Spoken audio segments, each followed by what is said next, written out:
what I want to talk today, we're finishing the book of Bereshis. We're finishing up the topic of Yossi. And although what I'm going to talk about is something that's already passed, but I think it's an important thing, and who knows if we'll get to it next year. So we are in the month of Teves. The month of Teves is not a very spiritually strong month for the Jewish people. It's this month where the forces of Esav are very strong. It's a lot of bad things happened in Teves. And the source for this is the first source. It's in a book that's called Megillas Ta'anis. Megillas Ta'anis was a sefer written in Talmudic times that discussed all the different minor holidays, happy occasions, or sad occasions. In the month of Teves, it relates three very sad events that just passed by on the past Friday, Shabbos, and Sunday. So really, last week would have been the better time for it, but I was away. But still, as I say, better late than never. So Megillas Ta'anis tells us on the 8th day of Teves, King Talmai Philadelphus, he ordered 70 rabbis to go into 70 separate rooms and to translate the Torah into Greek. And a great miracle happened that although they were sequestered in 70 separate rooms, they all came up with the exact, precise Greek translation of the Torah. And the Megillah says that it happened, and a darkness came to the world for 3 days. You have to understand what that means. But it was a very tragic event. The Torah was translated into Greece. That's the event that happened on the 8th day of Teves. On the 9th day, if you look in the Megillas Ta'anis, it says, on the 9th day, it says, Lo kosfu Rabboseinu alma. The rabbis did not write what happened, why it's a sad day, but they told us to make it a sad day. And the 10th day is the more famous of all of them. It's the day that the king of Babylonia surrounded Jerusalem in order to destroy it. And that was the fast day that we fasted this past Sunday on the 10th of Teves. So we have to ask a few questions on this piece over here. Number one, so what did happen on the 9th day, and why didn't the rabbis want to talk about it? So the commentators all tell us that what happened was that the 9th of Teves was the day that Ezra HaSofer passed away. Ezra, which was one of the last prophets, he came and brought the Jewish people back from the exile of Babylonia, and he brought them back and was able to rebuild the second Beis HaMikdash together with Nehemiah. Yeah, in Israel. He brought them back, to Israel, and they rebuilt the Beis HaMikdash. So Ezra HaSofer passed away. He was a great, great leader for the Jewish people. He passed away. Others say Nehemiah, his assistant, also passed away. And there's a third opinion that says this was also the day of the birth of Jesus Christ. Okay, and if you make the calculations, that's when their holiday is. So it relates a little bit. And many times the 10th of Teves comes out, and the 9th of Teves comes out on the 25th. I'm not getting off to the calendar issues over there, but that's also. So I didn't want to write it. But based on the opinion that it was the death of Ezra, which was the more important, because Ezra preceded the birth of Christ by almost 300 years. And by then already they were worrying about the 9th. So certainly the main reason is the death of Ezra. So the question is, why didn't the rabbis write it? They wrote what happened on the 8th. They wrote what happened on the 10th. Why didn't they want to write it on the 9th? Question number one. Question number two, what was so terrible about translating the Torah into Greek? What's so bad about it? First of all, we have a lot of nice English translations nowadays. We've got the Art Scroll Chumash that's translating to English. There's no prohibition. There's no dark days with the Torah being translated by Art Scroll over here. More than that, we know that when Moshe led the Jewish people right before they're coming into Eretz Yisrael, Moshe wrote the Torah on big rocks right on the entranceway before Eretz Yisrael. And it says he wrote it a Be'er Heitev, a clear explanation, and we're told he wrote it into 70 languages. So he already translated it, right? The Gemara has a big discussion, and there's opinions that say that lehalacha, according to law, you may write a Sefer Torah in Greek letters. And that's based on a pasuk that you'll find in source number 3, that when Noach gave blessings or curses to his children, it says, Yaft Eloikim liyefes. God shall enlarge Yefes, and he shall live in the tents of shame. Yefes, who is the ancestor of Greece, from the word Yafeh, which is beautiful. And the Talmud says that the Greek orthography, the Greek written language, is a beautiful script. It's a beautiful script. So beautiful, although you can't write a Torah in other languages, lahalacha, we could technically write a Torah with the Greek script. We could write in the Greek script.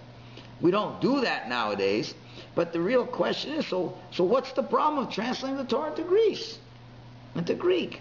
And when we talk about beauty, we know the Torah really does hold that there is a place for beauty in the world. For example, in the second source, when it talks about Leah had weak eyes, but Rachel was beautiful and well-favored. The Torah talks about beauty, right? So what's the problem translating the Torah into Greek that it's such a terrible thing? Now, obviously, these 3 events were not 3 simultaneous days in the calendar, because the Septuagint was during the Second Temple era. In the Second Temple era, the death of Ezra was just in the beginning of the Second Temple era, which was well before that, and the third event, the 10th of Tammuz, was really before the destruction of the first temple. So these 3 events really are not even close historically, and really they go in a reverse order. But there must be something, if the 3 events are 3 days, one after another, there's got to be some thematic connection between the 3. It's not just 3 haphazard, what bad luck. 3 terrible things happened on 3 days, and one has nothing to do with the other. There must be a thematic connection between these 3 that kind of, that is something that we have to deal with and learn from.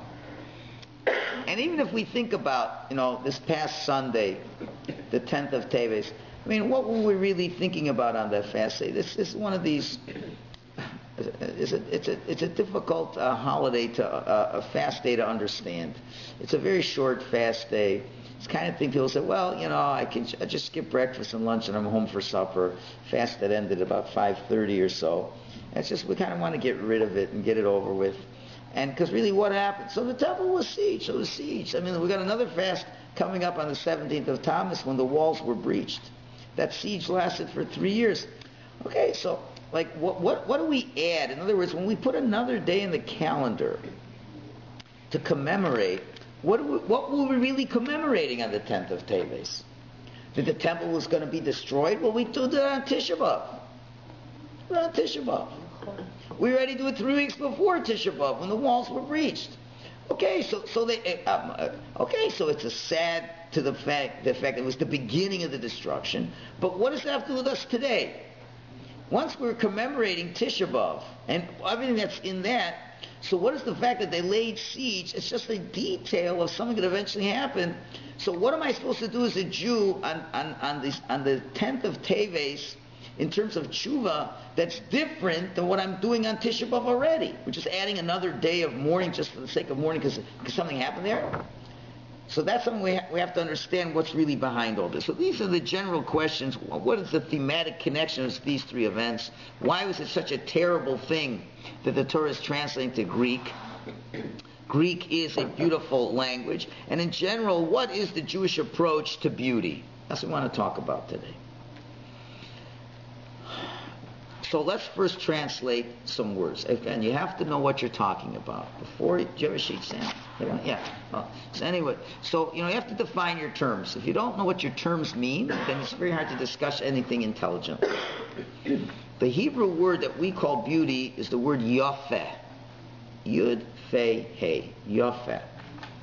So now, what does that really mean? What does beauty mean?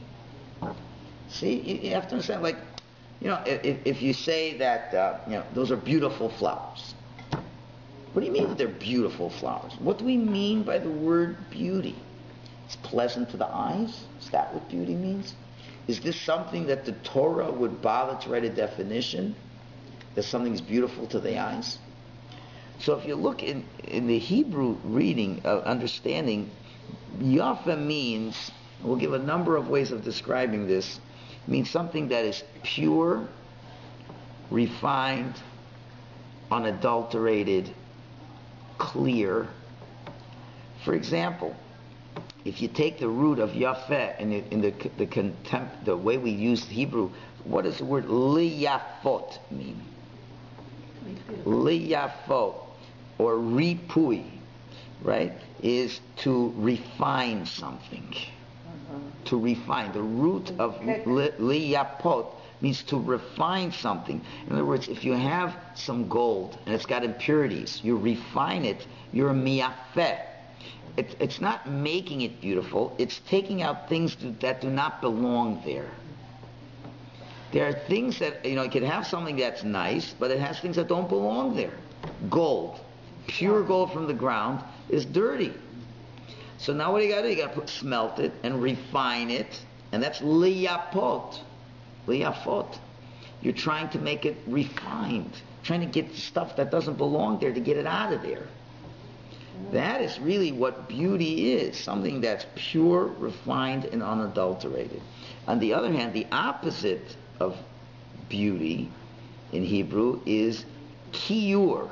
Chaf yud ayin vav reish. Kiyur. Yaakov used this when he castigated his sons Shimon and Levi for destroying the city of Shechem. Acharti, which means you have made ugly. What kiyur means, something that's dark or filmy. If you take some water and it's got sand is mixed all around, you can't see straight to the bottom of the water. It's not clear because it has a lot of impurities. You go to the ocean, right? They always tell you, don't swim if you can't see from your waist to the bottom. The water's got to be clear. Otherwise, there's too much junk that's in the water. So the opposite of yafeh is kiyur, which means ugly, meaning to say something is there that doesn't belong there. So beauty is when you have the thing exactly the way it should be, and there are things that don't belong there. Ugliness is when there's something there that doesn't belong there that is there. That is the real root difference between beautiful and ugly. Okay, that's your fact, because that's the real meaning, right? That's what beautiful is. This is exactly what it should be, and this is what it is. And there's nothing so a piece of refined gold, it's beautiful because it is exactly what it is. Something that's got a lot of things mixed in, that's not a beautiful thing. Right? That's the base where we're going to start from. So now, the Torah, the rabbis say the Torah was translated into Greek. The rabbi says it was 3 days of darkness. Darkness obviously is the opposite of beauty.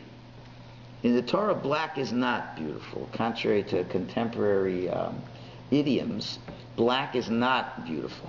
All right? 3 days of darkness means it was not beautiful, which is interesting because Greece comes from Yephes. Yephes was the 3rd son of Noach. Yephes is Yofeh. So really, darkness is the opposite of beauty. So Greece talks a lot about beauty. But it seems to sort of saying the Greek beauty is not a beauty. So we have to understand why. And this is emphasized in the prophet Zechariah's statements in source number 4. Zechariah, when he talks about how the Jewish people are going to return and everything's going to be good for the Jewish people, he says, I have it written in Hebrew and English, V'orarti banayich Sion al banayich Yavon. I will raise up your children of Sion over your children of Greece. In other words, what is he saying? That Sion, which represents, what's Sion a code word for? Sion. Sion is a code for Yerushalayim. Yeah. Yerushalayim. As we'll see in a minute, Yerushalayim is called the most beautiful city in the world. So, and everything that Jerusalem, Sion represents the Jewish people in their beauty. Okay? I will raise up, right? For I have bent, the way he writes it, translates, for I have bent Yehuda for me, I have filled with Ephraim, and raised up your sons, O Zion, over your sons, O Yavan. In other words, there's a struggle between Sion, the beauty of Sion, versus the beauty of Yavan, of Greece. There's a struggle. And Mashiach comes, Hashem is going to say, and I'm going to have Sion win over Yavan. So now we have to, in other words, there's an argument as to what the definition of beauty is. The Jewish people have a definition of beauty, and Greece has a definition of beauty. And that is a, what do you call it, a war of ideologies. And what is this war exactly? What is the exact meaning of Jewish beauty? What is the exact meaning of Greek beauty? And why when Mashiach comes it's going to be different. Now, for those, now the Gemara even tells us something very interesting. The gematria of Sion, let's work this out on our papers. Sion is Tzadi, Yud, Vav, Nun Sofis. What's the gematria of Sion?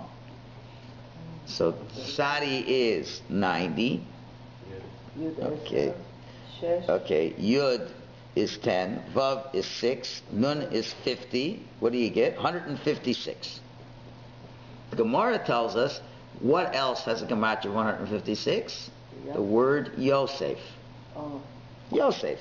Yosef has the same Yud and the Vav, and instead of a Tzadi and a Nun, it's got a Samach and a Pei, where the Pei is 80, the Samach is 60, and the Yud and Vav is 16, it's 156. So now we have Yosef and Sion, which is equated one with the other. Now the Torah often talks about women being beautiful, but it never talks about men being beautiful except for Yosef in source number 6. And Joseph was handsome and good looking. Yosef Yefei Torah V'Yefei Mara. So Yosef is the only man who's called beautiful, and Sion is beautiful. So what do we mean by Sion? Okay, that's agreed. And Sion is the code word for Yerushalayim. So what do we mean? So now let's look at the word Sion. Sion really comes from the word Siyun. Siyun means a marker. A marker. Now, when you talk about a cemetery, we call a matzeva a tzion. It's a grave marker. In other words, this spot's got somebody buried underneath. We've demarcated this. We call, if someone does well on a test, we write the word mitsuyan. Why? Because it's outstanding. He got 100. No one else is getting 100. That's an outstanding thing. It's an outstanding feature over here.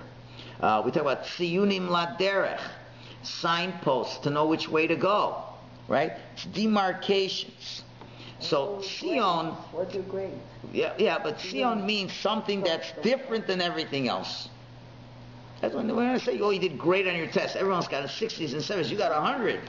Mitsuyan. That's amazing. So that's Siyun. And we find another interesting thing in the Haggadah. We know we have to read, when we bring the Bikurim, there's a whole paragraph we bring about Arami Ovadovi, the whole history of Jewish people. And one of the words we say is, we became a great nation. One of the clauses became a great nation. And in the Haggadah, they go through every clause and tell us what it means. And in source number 7, it says, there he became a great nation. Teaches us they were, the Hebrew is, that the Jews were mitsuyanim sham. That in Egypt, the Jews were outstanding. Again, that same word, the Jews are mitsuyanim, outstanding. They stood out. So the Gemara in Pesachim says, how did they stand out? How did they stand out? The Gemara says they didn't mix with the non-Jews. That although the Jews were slaves for so many years, and a slave lives in a compromised position and can be taken advantage of in a sexual way, there's not one incident where the Jewish people mixed with the non-Jews in that way. There was one exception to the rule. It was a rape. It was a mistake. It's this and that. But from all those years, no Jew ever thought to mix with the non-Jews. And that's how they remain mitsuyanim, distinct. They were distinctly different. Yeah. Now you're seeing how this Sion, okay, is involved a lot with beauty. I skipped the fifth source, which is also very important. It says in the book of Eicha, it's talking about Sion, and it refers to Yerushalayim, and it says, so it says, Ha'ir sheyomru klilas yofi. It's the city that's called the perfection of beauty. Misos kol haaretz, the joy of the whole earth. So Sion is all one thread. Sion is a name for Yerushalayim, which is called Klilas Yofi. This unbelievable perfection, the ultimate of beauty is Yerushalayim. That's what Sion is. And that's what makes it distinguished from everything else. And that's what the Jewish people are, were distinguished. And Sion has the same gematria as Yosef. So where did the Jewish people get that power to remain outstanding while they were in Egypt? What's the answer? Where did they get it from? They got it from Yosef. Because Yosef, as beautiful as he was, but when the wife of Potiphar made advancements to him, and he had gone through so much psychological trauma, he was forsaken by his family, he could have fallen into this. And Yosef said, no, I am distinguished, I am different, one against millions. I will still stand out as this one that has nothing to do with the rest. And Yosef himself was able to withstand that and to be not to mix. That's that beauty we're talking. Beauty means not where something that doesn't belong there isn't there. Pure. A Jew is beautiful when you don't mix things that don't belong in there. A Jew has his own beauty. You're a portion of God on high. That's what you have. It's the most beautiful thing in the world. To take away that, and that's outstanding. And if you would have any social business, I'm not talking about, having to make a living. We're talking feeling that you're part of a foreign culture, and that's part of what you are, which eventually, ultimately leads to intermarriage.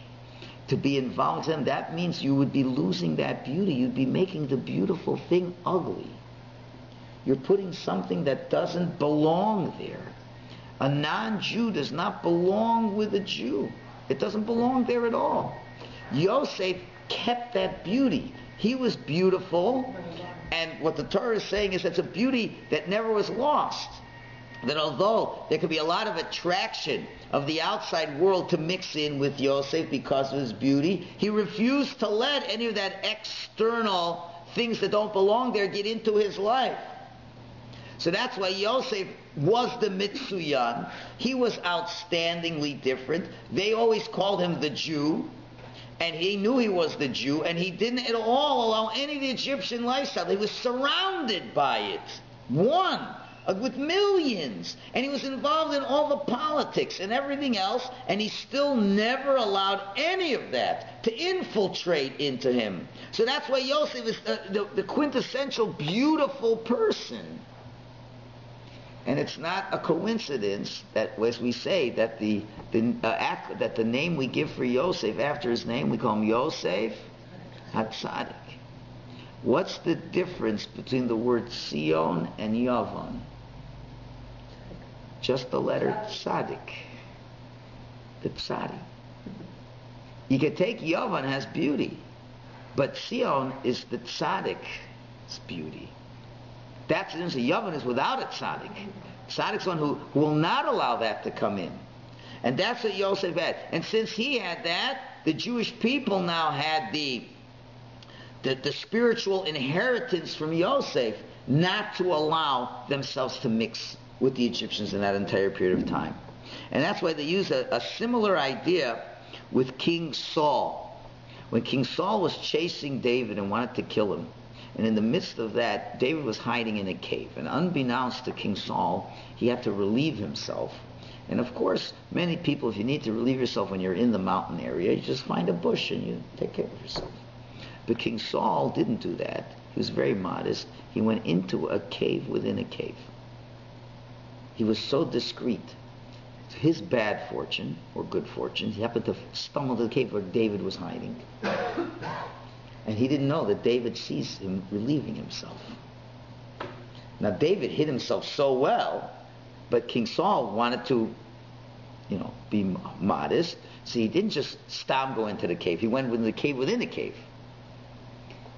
So what did King David do? Well, King Saul didn't know, but King David deftly, as he sat down and his raiment was lying on the ground, King David cut a little piece of the cloth without King Saul knowing. When Saul left, King David came out and showed, here's your coat. I could have killed you.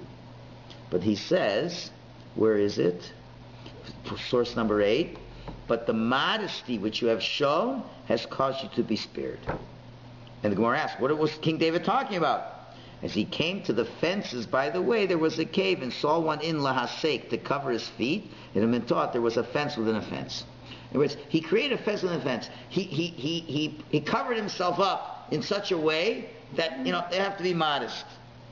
And that is part and parcel of this beauty. Beauty is connected to modesty. King Saul is a descendant of who? Binyamin. It goes with Yossi. The Gemara in Ksuvas and Tainus tells us an interesting story. There was a man and a woman that had the most beautiful children. And the Gemara asks, what merit did she have that they should have the most beautiful children, physically beautiful children? And they said that whenever that the woman she covered herself up. The Gemara's expression is Godar lifnim geder tznius. She made a fence within a fence of modesty, that no one ever saw her beauty. Even when she's with her husband, she concealed a lot of that beauty. I mean, in that merit, there's a lot of beauty. So what do you see from all this? That in Yiddishkeit, beauty means taking the inherent beauty that a Jewish person has and not adulterating it and mixing it in with anything that doesn't belong there. And it goes together with modesty. See, the secular view of beauty is, now you look at the Greeks, what did they look at as beautiful? They looked as the body is beautiful, and the more of the body that you reveal, the more beauty is to be shown. And if you reveal the entire body, we will call it art. And that's the way they looked at beauty. If something is totally shown off, that's called art. The Greeks were beauty. The world is a beautiful world, and people are beautiful people, and there is a beauty to the human. Just show it all off to everybody. That's the Greek view of beauty. The Torah is the opposite. The more that something is hidden, the more that something is separate, the more beautiful it is. So what's considered beautiful to a Jew is considered ugly to a Goy, because according to the Goy, there's nothing showing. But in Yiddishkeit, beauty is the way things are supposed to be and not adulterated. So a Jewish woman who dresses in a way where her clothing is, we'll say, loose and baggy and not alluring and doesn't draw any attention, in Yiddishkeit is beautiful. That's a beautiful outfit because it's concealing the beauty that that person has. In the secular world, beauty is what? Is something to behold, is to be shown. You wear the clothes that highlight every part of your body, and the less clothes, the better. And frum people make a mistake in thinking if you cover yourself up to here and down to there, you're considered being beautiful and modest. That's not so. If things are tight and things are done in a way that you want people to see the beauty that's there, and you could see all the different curves that are there, that in Judaism is called ugly. That's an ugly thing. This is where the two worlds are really colliding with each other. If a person has a beauty, that beauty is not meant, nobody needs to know about this beauty. This is your beauty? Wonderful. You and your husband can share that beauty. Nobody else needs that beauty. If now we need other people to say, wow, you look amazing, you have now added an external thing that doesn't belong over there. This is such a profound, this is exactly the opposite of Western culture. You wear a dress, what does it do for me? What do people, when you buy something, ladies or men, what is the reason for buying it? What will people think about me when I'm wearing it? That already is you're putting something in that doesn't belong there. People's opinions of how you look. Now, of course, you can't dress like a slob. The Torah says a slob is also a degradation of the person's holiness. But there's a slob on the one extreme, and the other one is, hey, everyone take note as how beautiful I look, or being dressed modestly, in which the clothing is clean, it's not dirty, but it's not revealing, it's not highlighting your features so that people can notice what your features are. That is not modest. You following me here? Now, this is a hard concept, because the non-Jewish world will thinks I'm crazy, what I'm telling you now. When a woman puts clothes on, people should not be able to figure out what your size is based on what you're wearing. They should notice that part of your body is well endowed versus another part of your body. Now, we know people who are really not. I don't want to say, it's hard to say no. Are not physically attractive. They'll wear all kinds of baggy clothes to cover it up. I'm not going there. I'm just saying the people who really have attractive bodies, your job is to clothe the body in a way that nobody knows that there's an attractive body over there. Now, we're not saying you wear bags over your face, and Chazal have dictated what the terms are. Chazal don't say you go like a Taliban and women go with bags over their heads. They don't say that. But they say you have to dress in a way that doesn't highlight your features, because you're only highlighting it for other people who have no business knowing what your beauty is. So then that becomes an ugly thing. So that's Jewish beauty is, yes, we're outstanding. What are we assigning? That we're different than everybody. We don't mix with everybody. And our sense of beauty is not determined by other people noticing that beauty. So it's the pure, unadulterated beauty. Pure, unadulterated does not need somebody else's, notice. And what's the word I'm looking for? More than that, saying, wow, admiration. Admiration is a good word. And that's the problem with women suffer from this more than men. Because they're worried, what are people going to think how I look? And that is a Greek way of going into a clothing store. The Jewish way of going into the clothing store is, Hashem has made me a beautiful person, and beauty is to be concealed. It's beautiful. Once it's beautiful, it's pure and beautiful. You're all beautiful people. And it's a pure beauty. Your body is the Tzelem Elokim. It doesn't matter if you're 30 pounds overweight or not, or if you have flabby forearms. It's the Tzelem Elokim. And as you age, Hashem makes your body do that. It's not, that's the way, if God has made the nature that when you get older, certain body fat shifts. We're not talking about people who are fressing, and I'm not talking about that, but just as you age, that's what happens. So what happens? We're going to fight that. We're going to spend hours and hours to make sure that there's firm abs, which has nothing to do to make you a healthier person, but it comes to draw attention somewhere. And that's the Greek view of beauty versus the Torah view of beauty. Okay, so I hope I made this very clear. Beauty is the way things are supposed to be without adulterating it with anything that doesn't belong there. The Greeks say no. We adulterate it with a lot. We give these external characteristics of strong muscles, firm thighs, this and that. Everyone will notice what's going on. We're going to be in the Olympics, and you're going to be outstanding. You're going to stand on a pedestal, and we're going to see you're the best. That's external things that has nothing to do with anything. So that's the main difference. So now, once we understand this, so now when the Torah was translated into Greek, the Torah says there were 3 dark days. It was dark. It was ugly. Why? So the answer is we have to understand another concept. What does it mean when something is written down? What does that mean? The concept of writing something down. So the Sefer Yetzirah that Avraham Avinu wrote says that the whole world is like a book. The whole world is like a sefer. It's like a book. Because the word sefer, book, what other root in Hebrew is in the word sefer? Sipur. Sipur means a story. A book tells a story, right? You open up a book, it tells a story. So Avraham Avinu said the whole world is a story book. Because really, when you look at the world, it's telling a story. Now think about this in Hebrew. How do you say in Hebrew, what's the Hebrew word for a thing? A thing. Davar. Now think about it. What's the word davar mean? Something. No, but what other root does it have? Lidaber, to speak. Yeah. So why does a thing, here's a thing. Why is, we call a thing really means something that talks. Because the answer is everything in this world is telling us a very mysterious, deep story.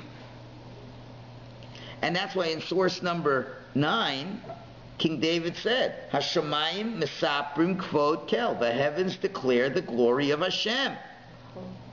When you look at the world, a very perceptive person sees the things in the world that are telling him something. You know, you can go out on vacation to a beautiful island destination, and there's two different ways of looking at that. You could say, "Wow, look how amazing Hashem is. Look what kind of artist Hashem is. He can make fish that have this color and that color and this color, beautiful trees.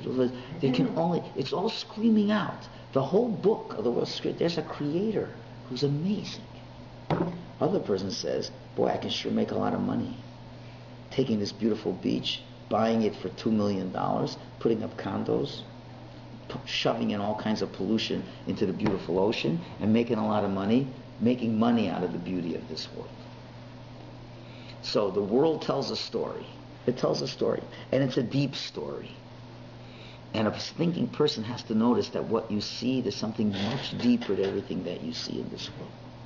It's interesting, the Gemara says about the Kazdim people, a very strange things. It says the Kazdim people are an Am Shalahoya, is a nation that doesn't have their own language and their own script. Meaning to say a nation with no language and no script is worthless. Why? And the truth of the matter is, let's go to a deeper question. If you look at the orthography, the script of the Hebrew language, if you open up a Sefer Torah, okay, that's the purest Hebrew language you're going to get. You open up a Sefer Torah, look at that, look at any other language in its script. There's only one difference. Obviously, the shapes are all different. But what's the difference between Lashon HaKodesh's script and any other language's script? There's one thing that the Hebrew Lashon Kodesh has that no other language has. What's that? No, Sefer Torah doesn't have Nikudot. Cancellations is not the letter per se. The letters. I'm talking about the letters. The letters? Well, they have their defect. What? What do you mean? The crowns. They have crowns. You're right. They have crowns. On the letters are crowns. Okay, that Not for that. No, those are the melody tunes are different. It has nothing to do with the letters. They're not in the Sefer. Look at a Sefer Torah. Should I bring one out now? No, I'm saying a Sefer Torah does not have the cantillation notes in the Sefer Torah. Yeah, all the but the letters, certain letters have crowns. What are those crowns doing there? And Moshe Rabbeinu did not know what those crowns were about. No, Hashem didn't share with him. Only when Rabbi Akiva came, Hashem shed insight that every crown, Rabbi Akiva learned thousands of insights and ideas from every crown in every letter. Right? What is that saying? That most languages, you read it, and it doesn't tell you anything more than that's there. English, run, jip, run. All you see is jip is running. The Hebrew language, the Hebrew letters, every letter is a foundation of creation. Everything you see in the Torah, one thing's for sure, It's every letter and every word is impregnated with billions of concepts that are well beyond what is in the written text. Right? Every other language doesn't tell you anything deep. All you have is what's written in the text. It could be the most compelling novel, the compelling polemic that somebody writes. It's still not what's on the text is nothing more than that. That's all. When you look in the Torah and you look at letters in the Torah and words in the Torah and you read something as simple as it's saying is that Yosef cried on the necks of Binyamin. So you figure out? He cried on the necks of Binyamin? Shakespeare is not... Hold on, no. And the rabbis say he cried because he saw 2 temples were being destroyed. Oh, how did he get that? Well, you'd have to be a scholar to know how they worked that out. I don't have time to get into that. One thing in Judaism, in the Torah script, the Torah that's written, those letters, you know that, yes, it was cleverly done in a way that you could see a simple story, but you know there's so much more. And that's the only language and script in the world that is like that. So when the Gemara says that the Kasdim have no language, it means that their language isn't deeper than what you see that's over there. That's all that's there. But the letters of the Torah are much deeper. They have a much deeper message. There's amazing dvarim, things that are medabrim, that are speaking. That's what all those letters are doing. And now we begin to see the basic difference. Even though Greek is, the letters are physically beautiful letters.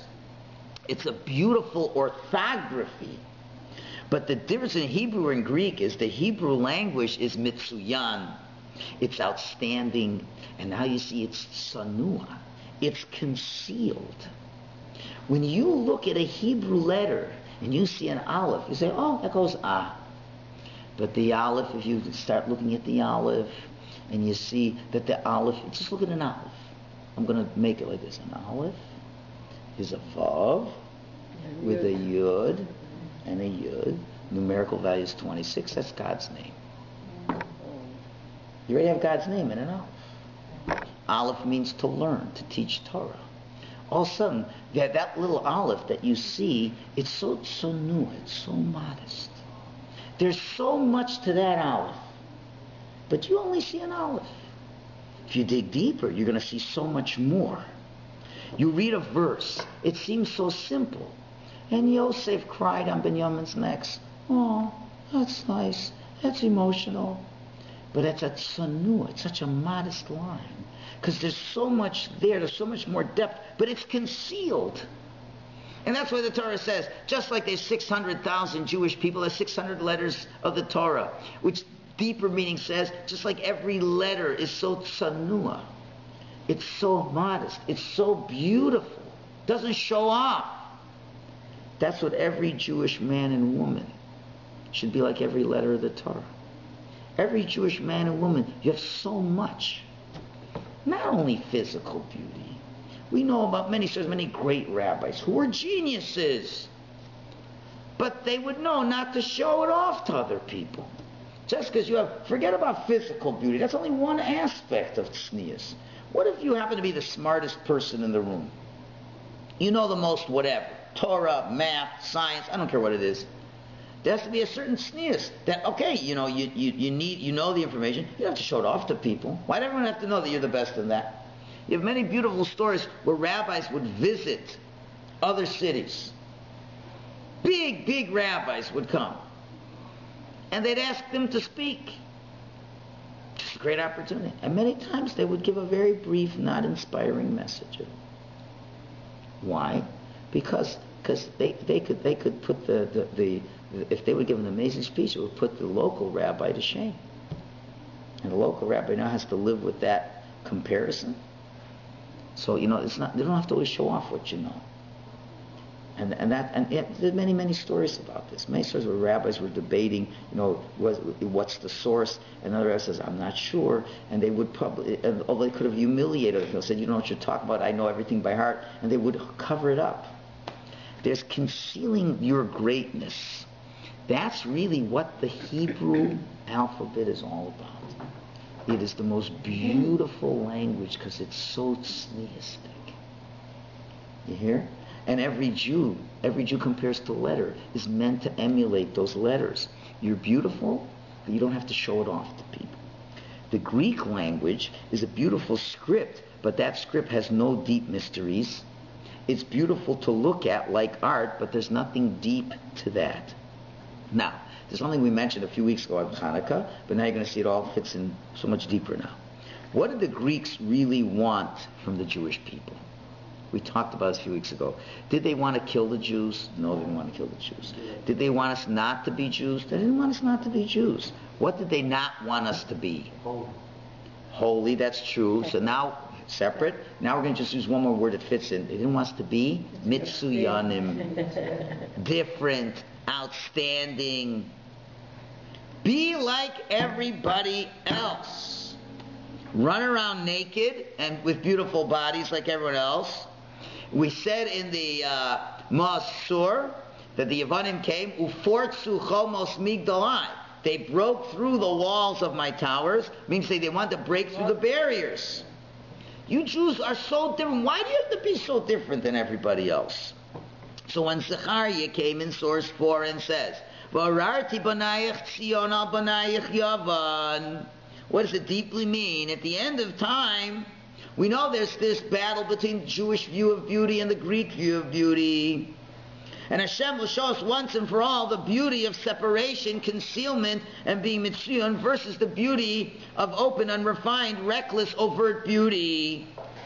And it's going to say that's the beauty is going to win at the end. The beauty of tznius is going to win at the end. So what's the tragedy of the translation of the Torah into Greek? Why did it bring darkness into the world? Because what did the Greeks really want to turn the Torah into? They wanted the Torah to be another beautiful work of literature. We have Plato's literature, you've got Socrates, and later on you have Shakespeare, and all the beautiful, beautiful poets of the history of the world. And you know what? You can go into any university, a bigger university, and you'll find, Bible criticism or the poetry of the Bible. Let's analyze King David's words and compare them to Shelley's words of feelings of love and see his version versus his version. You can't do that. They're not the same thing. Talmai Philadelphus was a bibliophile. I don't remember, he had tens of thousands of books in his library. And he wanted to have one more, the Bible. And that Bible will be looked at like anything else. So I read some of the great Greek tragedies. So the Jews got some nice tragedies too. Nice tragedies, tragedy of Samson, that's a tragedy. Well, we want emotions, Joseph and the brothers. It'll make for a great book. It's an enthralling story. The tension between the brothers, and they sold him out, and he was willing to overcome the inclination. It's human drama at its best. You understand that is only just a drop in the ocean of the real story that's going on? What we teach young children in grade 3. I always taught these parshas in grade 3 when I taught in school. Yeah, you teach it on one level. But as you get older, you begin to peel away another layer, another layer, another layer. We're talking about the deepest mysteries of the world. So that's what the Greeks wanted to do. They wanted to have a Bible like any other piece of literature, and they wanted to take its what? The mitsuyan quality, that outstanding quality, take away its real beauty, take away the real refinedness, taking away the real hiddenness. If you would dare to say, how does the Bible's version of sibling rivalry versus another author's, it's a corruption. Because that's not what we're talking about. It's a much deeper thing. That was the tragedy. Because now the Greeks were telling, and they were going to tell the Jews, so you have your Torah in Greek, why don't you try some of our stuff? We'll translate it into Hebrew for you. Let's take some of Shakespeare's stuff and put it into Hebrew, so you can read it too. Because we all have a lot, we appreciate that's a big, Judaism's got some beautiful things, just like Socrates has beautiful things, just like Greek tragedies are beautiful. You don't have to be any different than what we are. Well, Rabbi, why did the rabbis do the translation? They were forced to. They were forced to If you don't do it, they'll make a pogrom and kill all the Jews. Finished. So you don't have much of a choice. And even then, they all made about, I don't remember exactly, about 14 or 15 changes. It was prophecy. They had to make certain things would be offensive to the Greeks if they would have translated exactly. The most famous example is when it talks about the not kosher animals. When it's called there never the bunny. King Ptolemy's wife's name was Bunny. So how are they going to say the king's wife isn't kosher? So they changed it to another word. And miraculously, all 70 didn't know what the other ones were doing. They all translated it the same way differently. So right away from the beginning, they had to make about 15 changes. Because the Greeks they'd kill us if we would have it that way. They didn't have a choice. You had to do it. But now the Greek world, they said, oh, see, now the Jews aren't any different. Because now it's in Greek. We can read it. And we'll give you our understanding. And we'll compare it to our Greek writings. And that was the great tragedy. Now this spills over into another very big point now. Because now we have to get to a whole new point. And this is what? The Torah Shebal Peh. The oral understanding of the Torah. This leads into such an important thing. You have what's written in the text. We have two parts to our Torah, the written law and the Torah Shebal Peh. What's the Torah Shebal Peh really? Torah Shebal Peh is saying that which is written, now we're going to share all the deeper messages of what's really there. And a lot of, what shall we say, a lot of Jews who are not true to the Masorah of Judaism are very critical of this oral law. And they say, you know what, we have a written law, that's all we need. Don't give me this oral law business. It started all the way back with the Sadducees, and it hasn't changed till now. And we even have, even within the Orthodox world, people say such thing as, where did the rabbis come up with this idea from? What's going on over here? Where does it say? Where does it say that a woman has to cover herself till here? You show me where it says in the good book like that. You tell me where it says you can't do that. You tell me where it says that a woman can't be a chazan in shul. Where's the rabbis coming up with all these things over here? People have a lot of criticism for this oral law, right? So, because they say, it doesn't say in my Torah just says this, that Yossi is a beautiful man. Where does it say a woman, where does it say anywhere in the Torah that a woman has to dress a certain way? So this is where you come to the deepest point of it all. And where is it? Source number 10. It says in Proverbs, when pride comes, then comes shame. But with the humble is wisdom. Ve'es tznuim chachma. Wisdom and humility. So the question is, what does humility have to do with wisdom?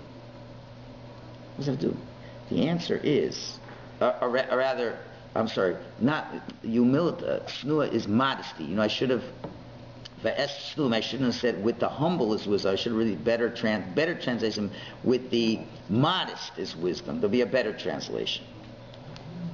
It also can mean humble, but with the modest. What does modesty have to do with wisdom? Because modesty, a tsunua realizes that beautiful things are hidden. That's the whole point. The beautiful things are the things that are hidden. The most beautiful things. You don't show everything. So the whole Torah Shebal Peh, the whole oral law, that is part of the tsunua. It's the hidden part of the Torah. And that's the most beautiful part of the Torah. So a wise person, or better yet, the person who is tsunua can become wise, can go deeper. People who aren't wise, is they say, listen, this is the information. I go with what I got, and that's it. What do you have to go deeper into the text? The text says, just keep kosher, keep Shabbos, and where does it say you can't drive a car on Shabbos? There's anywhere you can't drive a car on Shabbos. Anywhere, it's better to drive a car on Shabbos. That way, I'll enjoy the Shabbos better. The prophet says you're supposed to take pleasure in the Shabbos.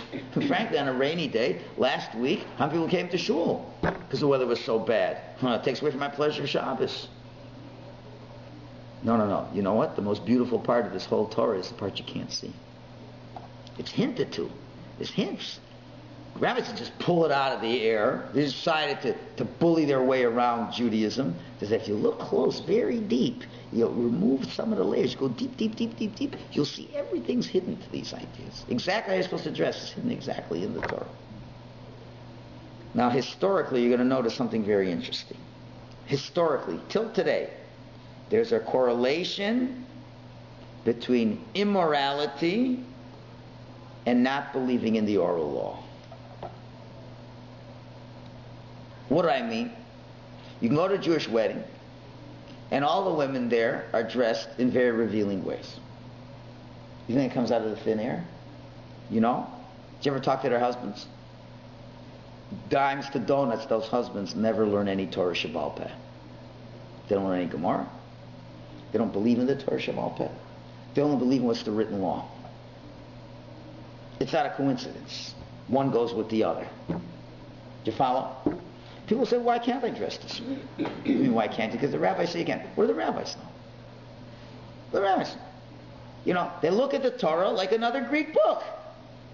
Torah says, keep kosher, I keep kosher. Torah says, keep Shabbos, I keep Shabbos.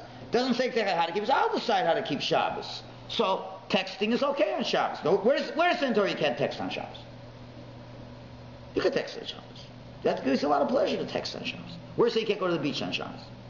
The rabbi said you can't go. They figured out they went deep. What are you going so deep for? Just read what it says there. What are you going so deep? The Torah's fine without you. The answer is it's not fine without you. You see how there's a thread that goes throughout everything over here? It goes throughout over here. You know, it's interesting. In Kabbalah, the Torah Shabbal Peh is described as Rachel Umeinu. Rachel, our mother, who was totally beautiful. Okay? So that's what's going on over here. This all goes hand in hand. You have a Torah. We look at this Torah. The Torah, the script. The Torah script is a beautiful script. But a real beautiful script. Not just the letters are beautiful, but the depth. The beauty of something so beautiful that the majority of what it is hidden. And no one is going to adulterate it and patchk around with it. And that's why, thank God, the Greeks didn't translate the oral law into Greek, because then we would have been finished. But they didn't believe in the oral law, because they just said, we don't go any deeper than things are. Beauty is when there's a depth that is being covered up and concealed and not adulterated, that you know is there and is appreciated and is shared only in the most intimate of circumstances. And not to say we just look at things superficially. You know, our teenagers are struggling with this because they're exposed to a whole goyish world. That everything is just so superficial. And why do I have to wear a hat for davening? Well, girls say, why do I have to have dresses like this? Well, how's it going to make me a better Jew? Where does that get to? Because there's so much depth to this Judaism. You're in a world that's only superficial. That's the beauty. So now, let's come back. So why in the Targum, in the Megillas Taanis, it said, now let's wrap everything up together now. So let's see how all these 3 days all fit into one common theme. So first we started the 8th of Teves. 8th of Teves, Talmud said, translate it under Greek. What is it really saying? Saying that your beautiful Torah is just like our beautiful Greece. There's no difference. And there's no such thing as depth over here. Okay. Now, what happened on the 9th day? We didn't want to write down what it was. We didn't even write it down for. It's the death of Ezra Sofer. So now let's think. What was Ezra Sofer very famous for? Well, I already said he brought the Jews back, but he's famous for something even more important than that. Many of you are not aware of, and many years ago I gave a very scholarly talk about this. Comforting you. The ksav, the orthography of the Hebrew language. When God gave us the Torah, it was the ksav ashurit, the way you see it in a Sefer Torah. The block lettering, the way you see the letters in a Sefer Torah, that's the way God gave it to Moshe. Now, it's called Ksav Ashurit. Ashurit means rich, a rich text. Just like you have in your emails, if you want to get HTML or rich text, right? You have it's called Ksav Ashurit, an orthography that's rich. Why is it rich? It has crowns. It's a ksav with depth. Now, for reasons that I can't get into now, as time passed in Jewish history and the Jewish people became further removed from their closest to God, the rabbis at the time decided we're going to change the orthography of the text. and they made it more of what we call the Old Hebrew text. It doesn't look that way. Not like Rashi, not like our script, but another script was used for many years. I don't want to get into the details why, but the rabbis felt it was very important to change the way it is, because our spiritual levels were, I don't have time to explain it. So for a long time, you opened up a Sefer Torah, it was a different script than the way you see now. Came along Ezra, he brought it back. That other script did not have crowns. There was a certain period of time where the rabbis felt we are not going to use this beautiful text anymore. The Jewish people weren't so beautiful. The text has to reflect the people too.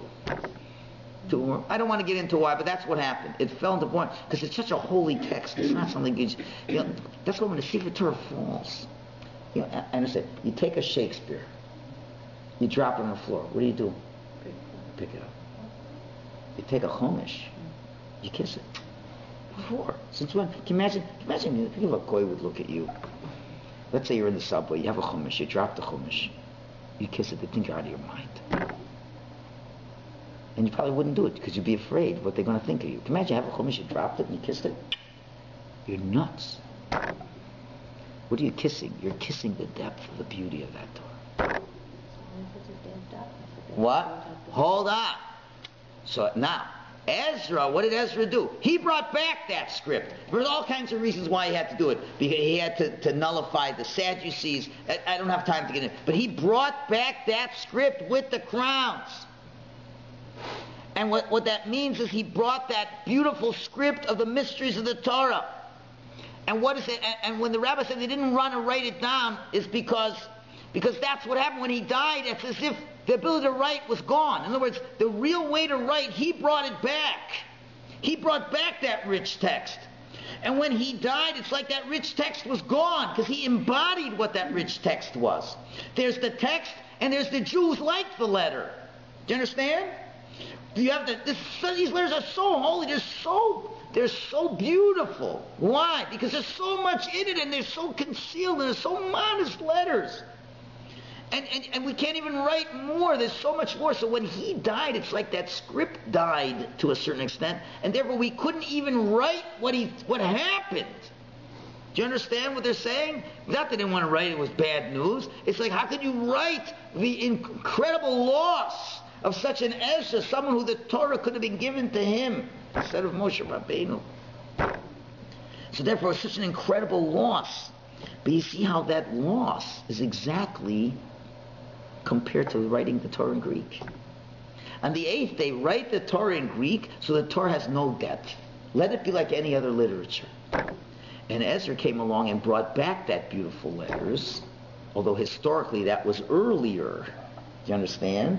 That which he brought. Now you can see that why the 8th is so bad when you know what happened on the 9th.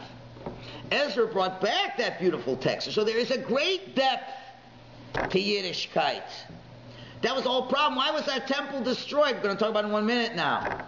But Ezra came to show we have a depth. Let's bring back those letters. And as Jews, we could have that kind of a depth. And the Greek says you don't have that kind of depth. These are not two separate events anymore. What Ezra changed, brought all the Jews. What happened when Ezra brought the Jews back? Most of them were intermarried. Most Jews didn't want to go back to Eretz Yisrael. He comes back, all of them are intermarried. He says, you got to give up your Goyish women. And they did. Because the Jews felt they could mix with the non-Jews. He says, no, we can't. Because there's a whole different... Why do you want to marry a non-Jew? Because she's beautiful. I love her. That's so superficial. There's nothing there. There's no beauty over there. Just because she shows a little more of her body than a nice, sneistic Jewish girl, that's why she's beautiful. So you get rid of them, I'm going to give you a good text. It's Torah.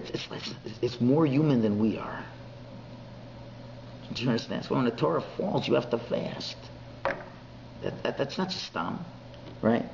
So now, let's do one more thing now. I got to go to the 10th of Teves. Right? So in other words, his death, Ezra's death, represents the disappearance of that beautiful text. Because he embodied what a beautiful text was. It's almost like you can't write it anymore because he's gone. Although we will write it, but his life was like a text that was gone. Now let's go to the 10th of Teves.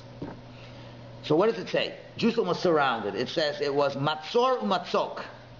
No food could come in. Nobody could go out. That's what is a siege? Nothing goes in, nothing goes out. Today we'd call this lachats, pressure. Pressure, being stuck in a place. What does a siege mean? Nothing's going in, nothing's going out. You're stuck in one place, you can't go beyond. I said in the beginning, and this is the mistaken notion we have. He says, well, what do we have to commemorate on the 10th of Tevis? All it was a step before the destruction. Why today do I have to commemorate? The temple's already destroyed, so just stick with Tisha B'Av. What if to throw another fast?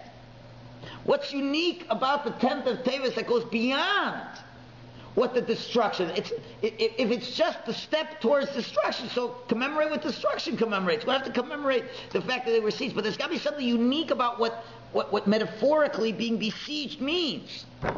Meaning to say there's an additional problem. Destruction is one problem, but there's another problem that we suffer from, and that's being besieged, which we suffer till today. What's this? Being surrounded, where nothing can go in, nothing can go out. When you are a city under siege, is contained, controlled, and under pressure. A human being can also be besieged. How? By the fact that the depth within yourself cannot be expressed. Who you really are would like to come out, but it's being besieged. It can't go out. When you're besieged in a city, in a physical sense, you can't get out of the city. Can you imagine? I have places to go, things to do. I want to make things happen. You can't go out. You're stuck in your place. That is on a simple level. But the deepest besieging that happens, there's certain pressure that prevents a person from being the person who he wants to be, and from saying what he wants to say, and going where he wants to go.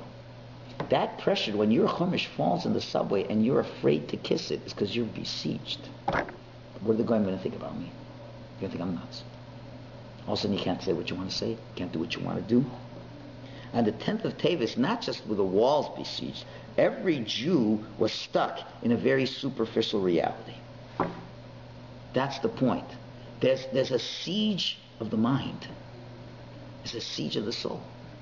We have godly souls that are meant to explode out, to go out of the walls of our body, to express godliness. The beauty, now Yerushalayim was called Zion, right? Zion means it's like Yossi, there's so much beauty, there's so much depth hidden beneath the surface. And when Yerushalayim was in its glory, it was able to come out and be shown to everybody. But what happened as the first temple will be destroyed? No more prophecy. What do you mean no more prophecy? It means people aren't in touch with their most inner reality. If you can't bring out prophecy, it means bring out the godly soul and living in that reality. It means you're not able to express who you are. I'll give you a simple explanation of what this means. Go ask most people in life, what is your idea of an ideal life? Go today and meet someone who will say, what's your idea of an ideal life? So it'll range from good parnasa, right? 3 cars in my driveway, a nice cottage up north, getting some good deals tomorrow in Boxing Day, okay? Being able to get it without standing in line, having children, having a spouse that's beautiful, having a trophy wife or a trophy husband, having children that give me lots of nachas, right? Nice job. Those are all small-minded answers. Those are people who have no depth whatsoever. You know why we answer that? Because we're still under siege. The 10th of Tevis never left. We're still under siege because we look around in the whole Greek world and everything else. You look at Shakespeare and everything that's Narshkai, it's just so simple. What is happiness? What is happiness? Happiness is whatever makes me happy. So that's deep. That's deep, man. You listen, if you grew up in the 60s, you hear these metal rockers. They say a line, oh, that's deep. Love is, what was the big line, right? Love is never having to say you're sorry. Ooh, that's deep. That's so superficially Greek. That was the buzzword, I think, in 68. right? Ryan O'Neal, right? Ryan, whatever. I hope I'm forgetting it. Right? I forgot it. Love is never going to say sort of, ooh, that's deep. That's so superficial. That's not even love. You don't even know what love means. Right? A person with depth says, an ideal life is being close to Hashem. Who says that? Who says it? Go to an Orthodox shul and ask them, what's your idea of an ideal life? Being close to Hashem? Learning Torah all day long? They don't believe that. That's the siege. We're still under that siege that doesn't allow the inside of you. You have so much. Every Jew is so beautiful. You know what's inside of you? A neshama that wants to be so close to Hashem, and you don't even know it's there. You know why? Because everything you do is so superficial. Everything you read is what? From Newsweek, from Time. What do they talk about? Things are going on. There's no depth to the world. Listen to the news. There's no depth at all. That's why a man, especially a man, women have other things, a man's got to learn Gemara. The Torah Shabbal Peh. It's not good enough for a man on Shabbos to say, I'll go over the Parsha. That's not what, you can take your Torah and make it very superficial. I'm going to go through the Parsha in depth. I'm going to learn Gemara. Gemara means there's so much more. There's one line in the Torah, 30 pages of Talmud on this one line. We're learning when someone damages somebody else, how he pays back, 30 pages of Talmud. Exactly what has to be. Because there's so much to the nuance of this word, why I say this word with that letter, means there's so much there. I have to go deeper and deeper and deeper. It's training your mind to see the beauty and the depth that's there, which you'll never get by reading any secular book. It's not going to happen. And women can do that by learning Chumash. Learning Chumash with the commentaries of the Chumash. Learning Halacha, all the details of Halacha. How do you keep Shabbos? There's a lot of details to keeping Shabbos. When a Jewish woman looks at a Brillo pad on Shabbos, she sees it different than the nanny. You think, can I use this on Shabbos? Can I not? With soap? Without soap? What if the water is hot? When a woman's washing her dishes, she's thinking about 20 things. The water is hot, there's soap, is it milk, is it flesh, is it used, is it going to make trade problems? There's a million questions. They buy a stove. You just don't go buy a stove. It's Sabbath mode, not Sabbath mode. Can I kasher this? Can I not kasher this? Because they're looking at this stove as an object of spirituality. That's depth to your life. And that was the 10th of Teves was sieged. You understand? And the Jew that's what it meant. The Jews, then the temple gets destroyed. When the Jew doesn't see himself any different than the Greek, then that temple gets destroyed. So even though Moshe wrote the Torah in 70 languages, it was only help us to understand what the Torah meant, but never meant to replace the hidden text. Let me give you one more example I think is very important. What is the favorite topic of comedians? Come on. Religious. Favorite is sex. Okay, what's the second most favorite topic of comedians? Death. All these jokes about death. No, the guy who's he's on the golf course, right? He's on the golf course, and there's a hearse going by. Says, "Oh, I have to have a moment of silence." I don't remember all the punchlines. He says, my wife died, so at least one moment of silence. All these jokes about death. They joke about death. Why? Why is that? Because the truth is, these are the most serious things you could ever think about. And if you really would seriously think about death, you'd start looking for some depth in your life. And what are these comedians telling us? There's nothing serious in this world. Even the most serious thing, and really sex is one of the most serious things too.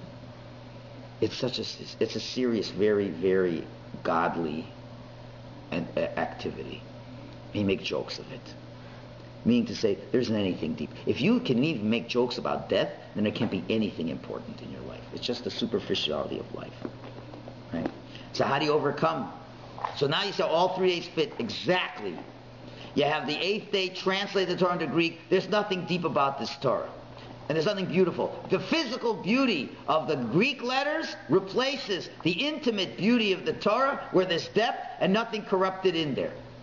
So now that undoes what Ezra did on the 9th. Ezra represented bringing back that beautiful script and living life in such a deeper way. And he made so many decrees. They were all meant to bring the depth and richness into Jewish life again. And he died.